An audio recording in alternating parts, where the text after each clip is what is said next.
This is the place, isn't it? It was 5:45.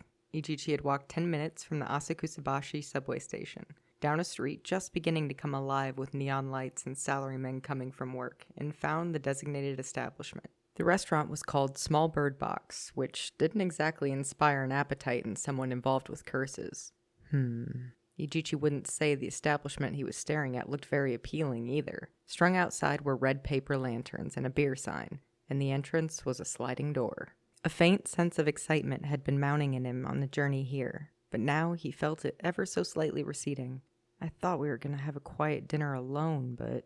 A faint image arose in the back of his head. Come to think of it, he had hardly ever seen Ieri without her white coat. Ieri was always fiddling with medication or dead bodies, and he had almost never seen her not in work mode. As if to start a stalling engine, Ijichi took a deep breath. Then he did it again, twice, 3 times, replacing the air in his lungs. Having shored up his resolve, he pulled open the sliding door to the restaurant.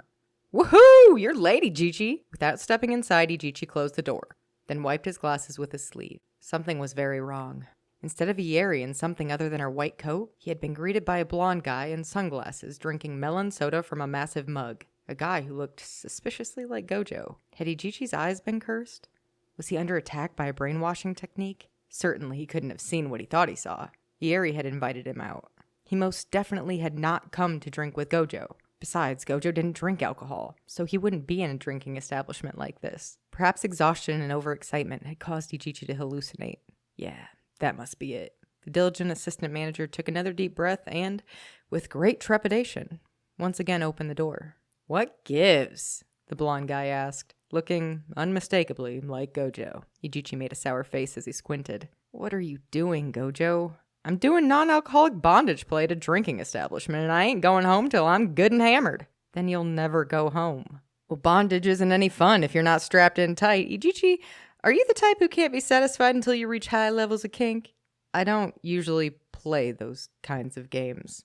Get in here, Ijichi, a new voice said. Gojo and I have already started. Oh, hi, Ieri.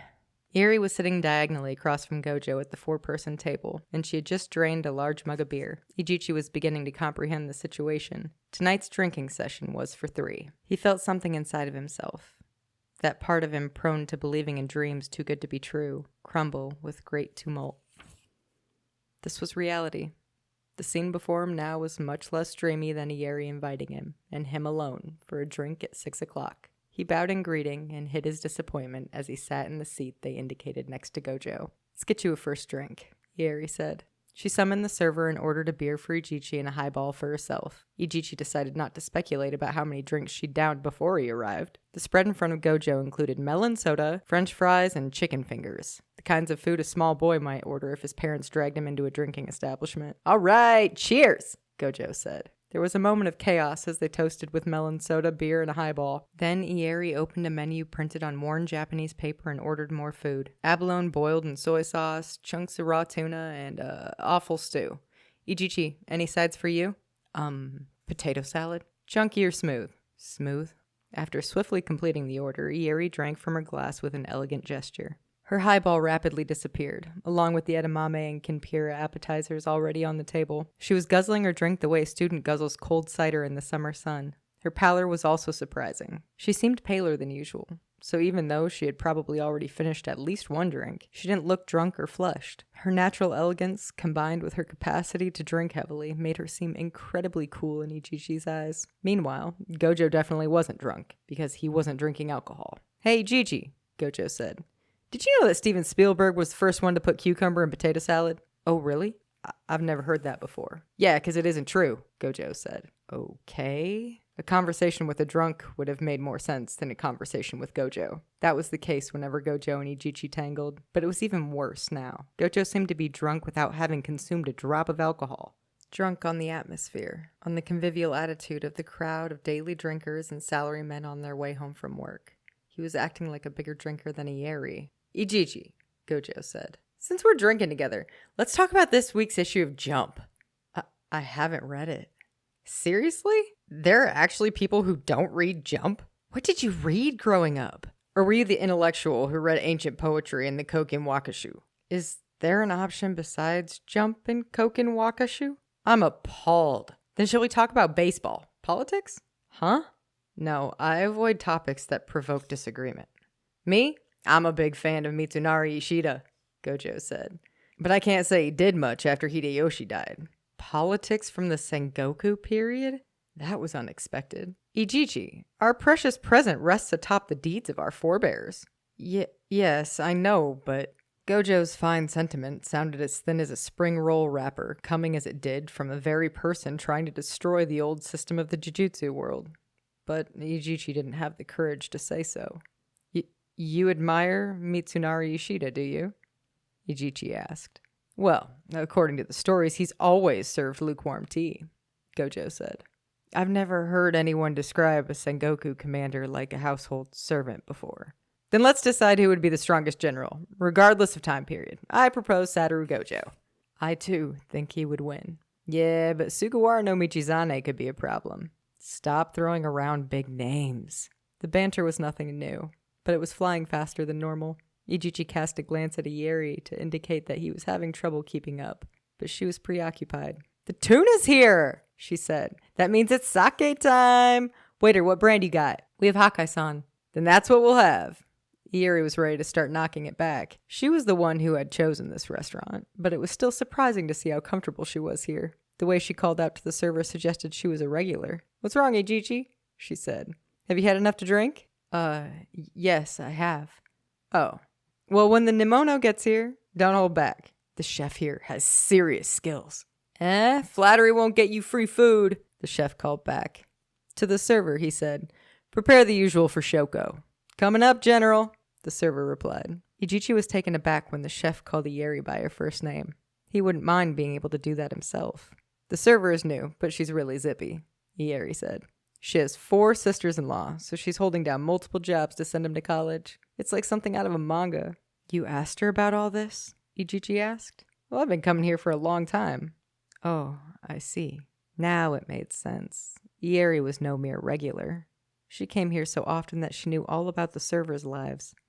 That explained why the chef addressed her by her first name. Ijichi could accept that. Before long, the server brought a delicious-looking shiokara, then poured sake into a glass until it overflowed into a wooden masu sake box, which in turn overflowed into a dish below it. That's a lot of sake, Ijichi exclaimed. Usually you catch sake overflowing the glass with the masu sake box, but this restaurant pours so much that it also overflows the box. It's a secret specialty called a double waterfall. So it's about 2 servings? More bang for your buck, right? Ijichi was shocked that a Werry could drink this much so easily, but he refrained from saying anything. And what's that dish that looks like shiokara? Shudo, she said. Shudo? It's shiokara made from skipjack tuna entrails. Anyway, whenever I flatter the chef, this materializes. I've come to look forward to it. You can have some if you want. Oh, thank you. But beer isn't enough to follow it. Oh? Then, a good side dish requires the right drink. Order sake and use your leftover beer as a chaser. As for me, I demand an assortment of cheese. All right. Sake, lukewarm. As Werry was touching her lips to the rim of the glass where the sake was about to overflow, Ijichi's sake arrived. Of course, none of this was going to be free. When the cheese arrived, Werry assembled the dishes before her with a triumphant air and explained her method. You put the shudo on the cheese and then follow it with the sake. Try it. Ijichi hunched, timidly following Werry's recommendation. Oh, this is good. It's like drinking anchovies. Told ya? Werry exclaimed. Look, Gojo, Ijichi's on my side. Huh? I don't get that nonsense about shiokara on cheese at all. Cheese is like a resident of the country of sweets that got abducted from Scone, its betrothed, and whisked away to the country of drunkards. Does that sound right, Ijichi? Huh? No. What? Werry scoffed. It's your loss, Tita Taylor, because it totally rocks. Right, Ijichi? When did Shoko get like this, Ijichi? Gojo asked. As Werry was gobbling tuna and gulping sake, Gojo was adding vanilla ice cream to his melon soda. Ijichi, caught between a woman who could drink like a fish and a childlike man with a massive sweet tooth, sipped his sake. He was afraid all this food and drink would confuse his stomach, but the sake tasted good, and the food was even better. So he didn't feel that bad about it. The food and drink here are really good, he said. I always recommend this joint, Werry replied. A lot of regulars bring their kids, so this restaurant also serves soft drinks and desserts. That means Gojo can come. Are you treating me like a child? Gojo asked. Well, you are like a big child, Werry replied. As the two traded barbs, Ijichi dipped his chopsticks into the awful stew. Werry was right. It was delicious. The chef had cooked the meat to perfection. The pleasant miso-based seasoning had a strong taste of ginger. It was a perfect accompaniment for sake. Chopped shiso was served as an accent to the tuna, which also went excellently with sake, and the salty sweet abalone also tempted his chopsticks. The chef's skill was undeniable. Ijichi felt good for the first time in a long while. As time passed in a leisurely fashion, he got drunk in a leisurely fashion. The more he drank, the heavier he felt. Ijichi, it's been a while since you came out drinking, Werry said. Ijichi thought back. Now that you mention it, you're right. It has been a while. Maybe that's why the alcohol was so quick to affect me. Gojo interrupted, slamming his mug on the table. You're just tired. But I didn't really accomplish any work worth noting today, Ijichi replied. Your exhaustion has been building up, Gojo insisted. Werry said, people say alcohol is the best medicine. And there's something to that. If you drink enough to feel good, you relax, and then your exhaustion hits. Ijichi, when was the last time you had any downtime? Ijichi hadn't had any time off since the Goodwill event, which only made sense. It had been an unusual set of circumstances resulting in multiple deaths. He hadn't had the luxury of taking time off. He still couldn't believe he'd managed to find some free time today. All right, then what about before the Goodwill event? I told you when I examined you, Werry continued, that your condition is caused by stress. That doesn't mean it's all in your head. Stress accrues over time if you keep working too hard and neglecting your health. I haven't seen you take any real time off since around July, Gojo said. I bet you didn't take any time off at all in September. Ijichi thought back. The sorcerer was right. That's true, Ijichi replied. But we're short-handed right now. Don't be stupid, Gojo said. If you collapse because you can't recognize your limits, then we really will be short-handed. Think about all that work only you can do. Huh? Ijichi, Werry said. It was actually Gojo who suggested taking you out tonight. What? The shock was enough to dispel Ijichi's drunkenness. He turned to gawk at Gojo. He wants you to realize how exhausted you are before you collapse, Werry said. Are you so moved you could cry? Moved? I'm astounded beyond all belief. Ijichi took a swig of lukewarm sake to stop himself from shaking. He swung his gaze from one side of the table to the other until his eyes rested on the surface of a puddle of sake that remained in his cup. He could faintly see his reflection. Do I really look that tired? He asked. I knew it was serious when you tried to take on that cursed spirit investigation in Saitama. Nida was supposed to do that, Gojo said. It's just because I'm familiar with Itadori's group. But that's no reason to force it into your schedule when you were already in charge of cleaning up after the Goodwill event. I suppose you're right, Ijichi admitted. He shrugged in resignation. I only know about it from the reports and what Nanami has said, Gojo said. But are you still brooding over that incident at Sadarazakura High School?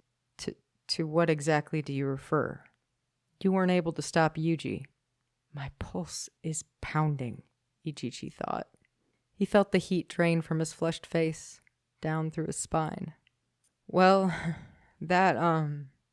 He covered his mouth with one trembling hand and steadied his glasses with the other. I figured it out from what I heard, Gojo said. The report detailed a messy fight against cursed spirits. Nanami didn't say anything, but he's a serious guy. He wouldn't willingly take Yuji to face nasty enemies who are too strong. As a result, Nanami came out all right, but Yuji made his own decision. In the end, I made the same mistake as at the juvenile detention center. Does that mean you need to hold their hands? Your devotion is touching, but Yuji isn't as much of a child as you think, or as inexperienced. Your attitude isn't exactly considerate or protective. With his right hand, Gojo cocked his middle finger behind his thumb and aimed it at Ijichi. Yuji will be fine without all your fretting. Then, bam! A painful flick to the forehead jolted Ijichi's glasses. Ijichi held his flushed forehead as the pain washed over him. That sensation pushed his tear ducts to the limit. Gojo! He cried out.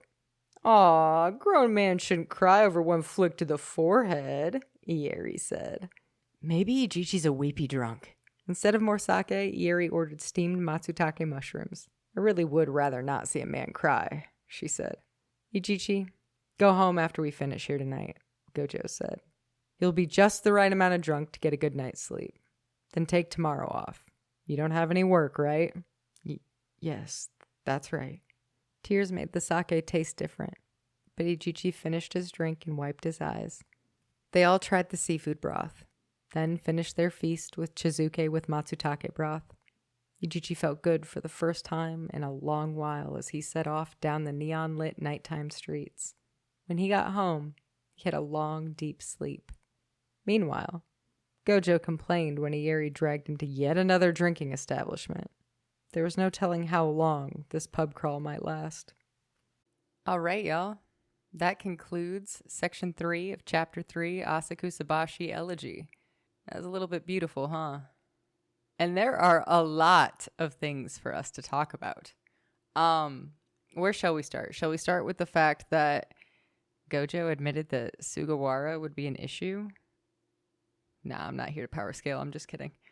Let's talk about the fact that the way that Shoko explained the process of stress and the effects on the body is essentially just cursed energy. Like, it's the exact same conversation that Nanami and Gojo had back in chapter 2 of the first novel. We need a way to metabolize our negative feelings. And that's why Gojo doesn't drink, is because he's got his RCT running constantly, so he's always metabolizing his cursed energy. Whereas the rest of us, it builds up. I say us like I'm a sorcerer. That's crazy. For the rest of sorcerers, those types of things build up in the heart. And that's what gives birth to curses. So in chapter 2 of the first novel, Gojo's talking to Nanami about, I need you to teach the students, specifically Yuji, how to metabolize and deal with the negative emotions that typical humans face. That was a situation where Gojo was like, I don't really get it. I don't understand that part of humanity. So I'm pawning that off. I'm delegating to you, Nanami. Help me help Yuji. And here he kind of did the same thing with Shoko. It was Gojo's idea to go out and drink. It was Gojo's idea to get Ijichi off the clock. But how did he go about it? He knew that Ijichi had a little bit of a thing for Shoko, a little bit of a weakness, and that if Shoko invited him, he would say yes. So did he go about it a little bit sneaky? Did he use the honeypot method? Most definitely. But did Ijichi need this? Most definitely. Ijichi's been carrying around the burden of almost killing Yuji how many times now? That was another thing I wanted to bring up. The incident at Sadarazakura High School, the Nida thing in Saitama, Sadarazakura High School, that was Junpei. Saitama, that was Yasahachi Bridge. So, Ijichi has been trying to keep Yuji alive ever since he died the first time. And he's been carrying that burden with him this whole time. How unbearable. And he just keeps burying himself in work. Terribly unfair. Now here's another thing that crossed my mind while Gojo was talking about old war generals and such. Mitsunari Ishida and Hideyoshi essentially have the same relationship that Ijichi and Gojo do. What he was saying to Ijichi there, and probably why he brought up the Kokenwaka shoe to begin with, was, hey, you are my most loyal retainer. I need you. So please don't collapse. Please serve me tea. Please be in your office when I pull up. That's what Gojo was saying. He wasn't just talking nonsense. Well, I mean, he was. But he was also talking real things. He's trying to tell Ijichi in his own way, I need you, bro. Take care of yourself. It's a little bit selfish of Gojo, of course, but we know that he is. So, hopefully, all the little tidbits that I included in this section helped with a little bit of the understanding of what they were eating, what they were ordering, what they were doing, and who they were talking about. I've been kind of going on a little bit of a tirade on Twitter lately about the necessity of understanding the culture of the manga that you are reading. As Westerners, we can be pretty stupid about things like that. But it doesn't take a whole lot to Google things. You know? You have no excuse to continue to stay ignorant. If you're reading it, you might as well. You know? You like JJK pretty pictures? That's cool. It gets a lot prettier when you look at the words too.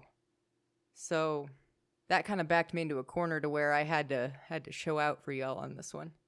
So I hope you enjoyed the extra context. If that's something you want me to keep doing in these videos, I suppose I could. But as for chapter review, I think that might cover it. If you guys have any questions about the scone situation, that basically has to do with the origination of cheese. He goes through another weird thing with Nanami about where potatoes in the Japanese word for potato came from in chapter 2 of the first novel too. So Gojo sober is hard to decipher. Anyway, thank y'all for listening. I hope you enjoyed, and I'll see you in the next one.